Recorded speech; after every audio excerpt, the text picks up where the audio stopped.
ఇటీవల పార్లమెంటులో భారత హోంశాఖ మంత్రి అమిత్ షా గారు భారత రాజ్యాంగ నిర్మాత, ఈ దేశంలో అట్టడుగు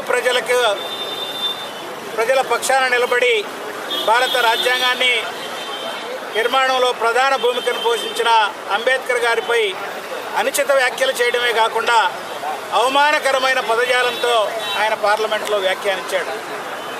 ఈరోజు అమిత్ షాని పొగడ్డము, అంబేద్కర్ని పొగడ్డము, లేదంటే అంబేద్కర్ని ఆరాధించడము అంటే అది మీ అందరికీ పాపం వస్తుంది.